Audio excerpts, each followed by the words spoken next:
அஸ்ஸலாமு அலைக்கும். அபு அய்யூப் ரலியல்லாஹு அன்ஹு அவர்கள் கூறியதாவது, ஒரு தடவை நபி ஸல்லல்லாஹு அலைஹி வஸல்லம் அவர்கள் சூரியன் மறைந்து விட்டிருந்த போது வெளியே புறப்பட்டார்கள். அப்போது ஒரு சப்தத்தை கேட்டுவிட்டு, யூதர்கள் அவர்களின் கபர்களில் வேதனை செய்யப்படுகிறார்கள் எனக் கூறினார்கள். இந்த ஹதீஸ் இரு அறிவிப்பாளர் தொடர்களில் வந்துள்ளது.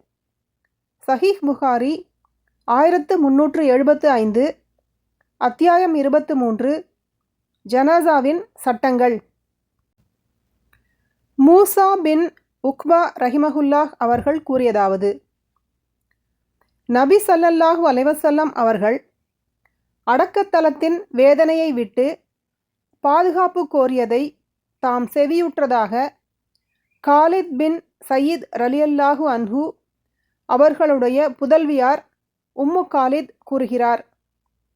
சஹீஹ் புகாரி 1376, அத்தியாயம் 23, ஜனாசாவின் சட்டங்கள்.